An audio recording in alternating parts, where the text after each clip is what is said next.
ಪಾಟೀಲ್ರೆ, ರಾಜಕೀಯದಲ್ಲಿ ಯಾವುದೇ ವಿಚಾರ ಯಾವ ಸಂದರ್ಭಕ್ಕೆ ಬೇಕಾದರೂ ನಡಿಬಹುದು ಅನ್ನೋ ಒಂದು ಕಾರಣದಿಂದಲೇ ಈ ರೀತಿ ಒಂದು ಮೈತ್ರಿ ನಡೆಯಬಹುದಾ ಎಂಬ ಚರ್ಚೆ ಈಗ ಆರಂಭ ಆಗಿರುವಂತದ್ದು. ಈಗ ಟಿವಿಕೆ 108 ಸೀಟ್ಗಳನ್ನ ತೆಗೆದುಕೊಂಡು ಸರ್ಕಾರನ ರಚನೆ ಮಾಡೋದಕ್ಕೆ ಪಲ್ಟಿ ಹೊಡಿತಾ ಇದೆ ಅನ್ನೋ ಒಂದಿಷ್ಟು ಮಾತುಗಳನ್ನ ಕೂಡ ಈಗ ನೀವು ನೋಡಿರ್ತೀರಿ, ನಾವು ನೋಡಿರ್ತೀವಿ, ಪ್ರತಿಯೊಬ್ಬರು ನೋಡಿರ್ತಾರೆ.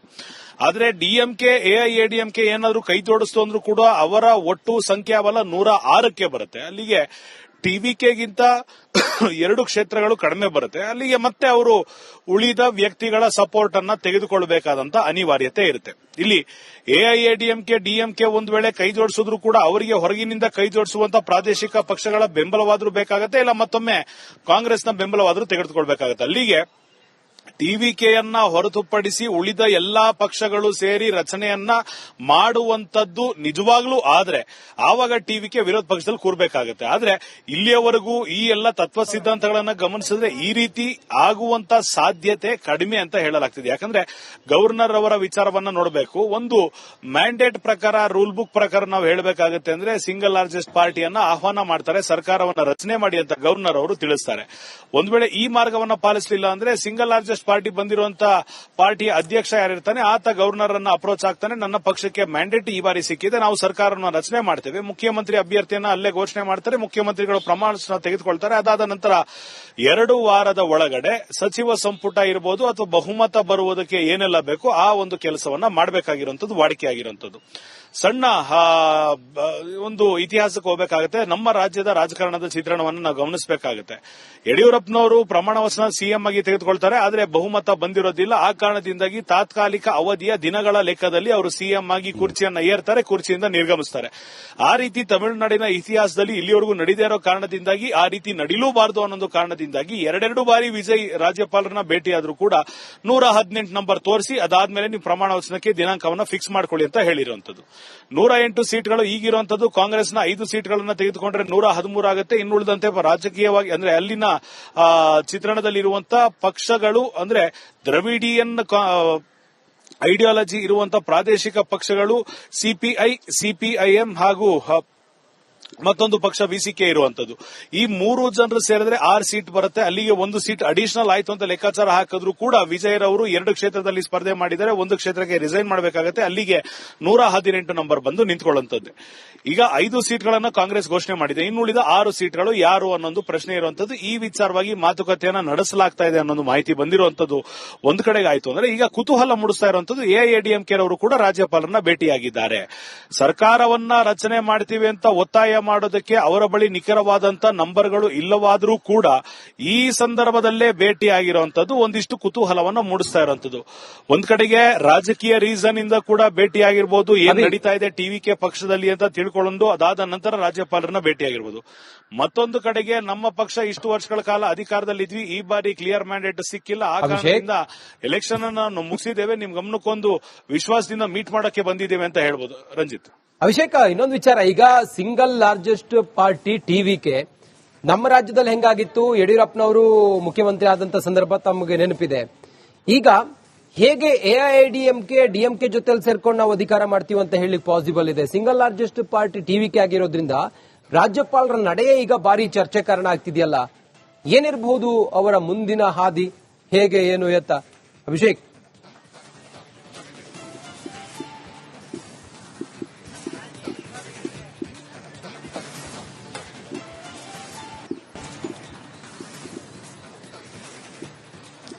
ಈಗ ಮತ್ತೊಮ್ಮೆ ನಮ್ಮ ರಾಜ್ಯದ ಎಕ್ಸಾಂಪಲ್ ಅನ್ನ ಕೊಟ್ಟು ಹೇಳಬೇಕು ಅಂದ್ರೆ ತಮಿಳುನಾಡಿಗೆ ಕಂಪೇರ್ ಮಾಡಿ ಇಲ್ಲಿನ ಕಾಂಗ್ರೆಸ್ ಹಾಗೂ ಬಿಜೆಪಿ 2 ಪಕ್ಷಗಳು ಜಂಟಿಯಾಗಿ ಸೇರ್ಕೊಂಡು ಸರ್ಕಾರ ನಡೆಸ್ತೇವೆ ಅಂದಾಗ ನಗೆಪಾಟ್ಲಿಗೆ ಈಡಾಗುವಂತದ್ದು ಸರ್ವೇ ಸಾಮಾನ್ಯ ಆಗುತ್ತೆ. ಅದೇ ರೀತಿ ಈ ಸದ್ಯದ ಮಟ್ಟಿಗೆ ಡಿಎಂಕೆ ಎಐಎಡಿಎಂಕೆ ಏನಾದ್ರು ಕೈ ಜೋಡಿಸ್ತೀವಿ ಅಂದ್ರೆ 2 ವಿರೋಧ ಪಕ್ಷಗಳು ಒಬ್ಬರು ಕಂಡ್ರೆ ಒಬ್ಬರಿಗಾಗಲ್ಲ. ಇಬ್ಬರದು ತತ್ವ ಸಿದ್ಧಾಂತಗಳು ಬೇರೆ, ಇಬ್ಬರಿಗೂ ಬೇರೆ ಬೇರೆ ನಾಯಕರು, ಇಬ್ಬರದ್ದು ಬೇರೆ ಐಡಿಯಾಲಜಿಗಳು. ಇವರಿಬ್ರು ಸೇರ್ಕೊಂಡು ಟಿವಿಕೆನ ದೂರ ಇಡೋದಕ್ಕೋಸ್ಕರ ರಚನೆ ಮಾಡ್ತಾರೆ ಅನ್ನೋದು ಸತ್ಯಕ್ಕೆ ದೂರವಾದ ಮಾತಾಗತ್ತೆ. ಆದ್ರೆ ಯಾವ ರೀತಿ ಬೇಕಾದ್ರೂ ಸಾಮಾಜಿಕ ಜಾಲತಾಣ ಜಾಲತಾಣದಲ್ಲಿ ಒಂದಿಷ್ಟು ಪಾಯಿಂಟ್ ಆಫ್ ವ್ಯೂಗಳಿಂದ ಮಾತನಾಡಬಹುದು ಅನ್ನೋ ಕಾರಣದಿಂದಾಗಿ ಈ ರೀತಿ ಮಾತುಗಳು ಬರ್ತಿರುವಂತದ್ದು.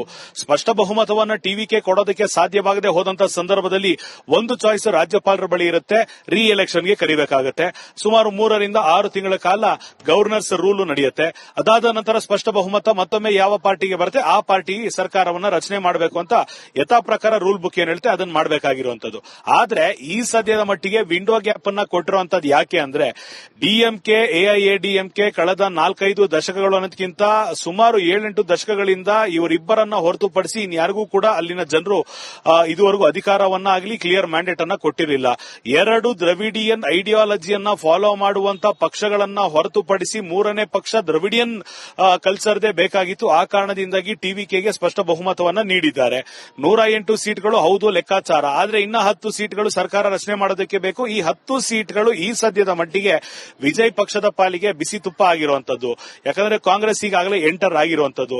ಪ್ರಾದೇಶಿಕ ಪಕ್ಷಗಳು ಇನ್ನೂ 6 ಸೀಟ್ ಬಂತು ಅಂದ್ರೂ ಕೂಡ 2 ಸೀಟ್ ಅನ್ನ ಕೊಟ್ಟಂತ ಪಕ್ಷ 1 ಮಿನಿಸ್ಟರ್ಶಿಪ್ ಅನ್ನ ಕೇಳಬಹುದು, ಕಾಂಗ್ರೆಸ್ನಿಂದ 2 ಮಿನಿಸ್ಟರ್ಶಿಪ್ ಅನ್ನ ಕೇಳಬಹುದು. ಅಲ್ಲಿಗೆ ಪ್ರಾದೇಶಿಕ ಪಕ್ಷಗಳಿಗೆ 2, 4, 6 ಸೀಟ್ಗಳನ್ನ ಕೊಟ್ಟಾಗ 3 ಮಿನಿಸ್ಟರ್ ಪೋಸ್ಟ್ ಅಲ್ಲಿಗೆ ಹೋಯ್ತು ಅಂದ್ರೂ ಕೂಡ 5 ಸೀಟ್ಗಳನ್ನ ಕೊಟ್ಟಂತ ಕಾಂಗ್ರೆಸ್ಗೆ 2 ಮಿನಿಸ್ಟರ್ಶಿಪ್ ಹೋಯ್ತು ಅಂದ್ರೂ ಕೂಡ 5 ಮಿನಿಸ್ಟರ್ ಪೋಸ್ಟ್ ಗಳನ್ನ ಪರೋಕ್ಷವಾಗಿ ಯಾರು ಬೆಂಬಲ ಸೂಚಿಸಿದ್ದಾರೆ ಅವರಿಗೆ ಕೊಡಬೇಕಾಗುತ್ತೆ. ಇದೇ ಕಾರಣದಿಂದಾಗಿ ಏನಾದ್ರೂ 108 ಜನರ ಪೈಕಿ ನಮ್ಮ ಶಾಸಕರಿಗೆ ಸಚಿವ ಸ್ಥಾನದ ಕೊರತೆ ಆಗಬಹುದು ಅಂತಲೋ ಅಥವಾ ನನ್ನನ್ನ ನಂಬಿಕೊಂಡು ಬಂದಿದ್ದಾರೆ ಆದ್ರೆ ಈ ಉಳಿದ ಪಕ್ಷಗಳನ್ನ ನಂಬಿಕೊಂಡು ಬಂದಿಲ್ಲ, ಈ ಸಂದರ್ಭದಲ್ಲಿ ನನ್ನ ಕಾರ್ಯಕರ್ತರು, ನನ್ನ ಬೆಂಬಲಿಗರು, ನನ್ನ ಶಾಸಕರು ಏನ್ ಹೇಳ್ತಾರೆ ಅನ್ನೊಂದು ಲೆಕ್ಕಾಚಾರ ಕೂಡ ವಿಜಯ್ಗೆ ಇರಬಹುದಾಗಿರುವಂತದ್ದು. ಇಡೀ ರಾಜ್ಯದ ಜನರು ಕ್ಲಿಯರ್ ಮ್ಯಾಂಡೇಟ್ ಕೊಟ್ಟಿದ್ದು ವಿಜಯ್ಗೆ ಈ ಬಾರಿ ನೀವು ಸಿಎಂ ಆಗಬೇಕು ಅಂತ. ಆ 10 ನಂಬರ್ ಬರೋದ್ರಲ್ಲಿ ವಿಫಲರಾಗಿರೋದ್ರಿಂದ ಬೇರೆಯವರ ಪಕ್ಷದ ಸಿದ್ಧಾಂತಗಳನ್ನು ಕೂಡ ನಾವು ಈ ಸರ್ಕಾರದಲ್ಲಿ ಪಾಲಿಸಬೇಕಾ ಅನ್ನೊಂದು ಲೆಕ್ಕಾಚಾರ ಕೂಡ ಈಗ ವಿಜಯರವರಿಗೆ ಎದುರಾಗಿರಬಹುದು. ಈ ಕಾರಣದಿಂದಾಗಿ ಸೂಕ್ಷ್ಮಾತಿ ಸೂಕ್ಷ್ಮ ನಿರ್ಧಾರವನ್ನ ಕೈಗೊಳ್ಳಬೇಕಾದಂತ ಅನಿವಾರ್ಯತೆ ವಿಜಯ್ಗೆ ಇರುವಂತದ್ದು. ಯಾಕಂದ್ರೆ ಈ ಬಾರಿ ಬಂದಿರುವಂತಹ ಮೆಜಾರಿಟಿಯನ್ನ ನೋಡಿದಾಗ ಕಳೆದ ಅನೇಕ ದಶಕಗಳನ್ನ ಕಂಪೇರ್ ಮಾಡಿದಾಗ ಇದೊಂದು ಕ್ಲೀನ್ ಸ್ವೀಪ್ ಆಗಿ ಟಿವಿಕೆಗೆ ಸಪೋರ್ಟ್ ಅನ್ನ ಕೊಟ್ಟಿದ್ದಾರೆ. ಈ ಒಂದು ಅಲೆಯನ್ನ ಮುಂದುವರಿಸಿಕೊಂಡು ಹೋಗಬೇಕಾಗುತ್ತೆ ಅಂದ್ರೆ ಈ ಪ್ರತಿಯೊಂದು ಹೆಜ್ಜೆಯನ್ನ ನಾಜೂಕಾಗಿ ಎಚ್ಚರಿಕೆಯಿಂದ ತೆಗೆದುಕೊಳ್ಬೇಕಾದಂತ ಅನಿವಾರ್ಯತೆ ಟಿವಿಕೆ ಮುಂದೆ ಇರೋದ್ರಿಂದ ಯಾರ ಜೊತೆ ಕೈ ಜೋಡಿಸ್ತಾರೆ, ಯಾವ ಪೊಸಿಷನ್ ಅನ್ನ ಕೊಡ್ತಾರೆ, ಟಿವಿಕೆ ಐಡಿಯಾಲಜಿಗೆ ಬೇರೆ ಪಕ್ಷಗಳು ಹೊಂದುತ್ತೆ ಅನ್ನೋದಾದ್ರೆ ಅವ್ರನ್ನ ಹತ್ರ ಬಿಟ್ಕೊಳ್ತಾರೆ. ಇಲ್ಲವಾದ್ರೆ ಅಧಿಕಾರದೇ ಆಸೆ ಇದೆ, ಅಧಿಕಾರವನ್ನ ಸ್ಥಾಪನೆ ಮಾಡಲೇಬೇಕು ಅನ್ನುವಂತ ಸಂದರ್ಭದಲ್ಲಿ ಅವರ ಸಿದ್ಧಾಂತಗಳನ್ನು ಕೂಡ ಒಪ್ಕೊಳ್ತಾರ. ಈ ವಿಚಾರವಾಗಿ ಮಾತುಕತೆ ನಡೀತಾ ಇರೋದ್ರಿಂದ ಇನ್ನೊಂದೆರಡು ದಿನಗಳ ಸಮಯಾವಕಾಶವನ್ನ ಏನಾದ್ರೂ ಕೇಳೋದಕ್ಕೆ ರಾಜ್ಯಪಾಲರ ಬಳಿ ವಿಜಯ್ ಹೋಗಿರುವಂತಹ ಸಾಧ್ಯತೆ ಕೂಡ ಇರಬಹುದು.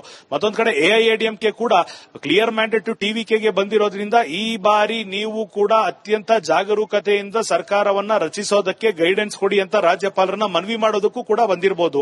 ಇಲ್ಲಿ ರಾಜಕೀಯವಾಗಿರೋದ್ರಿಂದ ಎರಡೂ ರೀತಿಯ ಸಾಧ್ಯತೆಗಳನ್ನ ನಾವು ಗಮನಿಸಬೇಕಾಗುತ್ತೆ. ಆದ್ರೆ ಕೈನಲ್ಲಿ ಪತ್ರ ಬರುವವರೆಗೂ, ಆ 118 ಶಾಸಕರ ಬೆಂಬಲ ಬರುವವರೆಗೂ, ಆ ದಾಖಲುಗಳು ರಾಜ್ಯಪಾಲರ ಕಚೇರಿಗೆ ತಲುಪುವವರೆಗೂ ಇಲ್ಲಿ ಸರ್ಕಾರ ರಚನೆ ಆಗುತ್ತೆ ಅನ್ನೋದು ನಂಬಿಕೆಯಾಗಿ ಮಾತ್ರ ಉಳಿಯುತ್ತೆ. ಯಾವಾಗ ದಾಖಲಾತಿಗಳು ಸಹಿ ಬೀಳುತ್ತೆ, ಪತ್ರಗಳ ಮೇಲೆ ಸಹಿ ಬೀಳುತ್ತೆ, ಯಾವಾಗ ಬೆಂಬಲ ಪತ್ರವನ್ನು ಅಧಿಕೃತವಾಗಿ ಹಸ್ತಾಂತರ ಮಾಡ್ತಾರೆ, ಅಧಿಕೃತವಾಗಿ ಹಸ್ತಾಂತರ ಮಾಡೋ ಪತ್ರವನ್ನ ಟಿವಿಕೆ ಯಾವಾಗ ಒಪ್ಪುತ್ತೆ ಆವಾಗ ಮಾತ್ರ ಸರ್ಕಾರ ರಚನೆ ಆಗುವಂತ ನಿರೀಕ್ಷೆ ಇಟ್ಕೊಳ್ಬಹುದು. Ranjith. Okay Abhishek, thank you ನಿಮ್ಮೆಲ್ಲ ಮಾಹಿತಿಗಾಗಿ.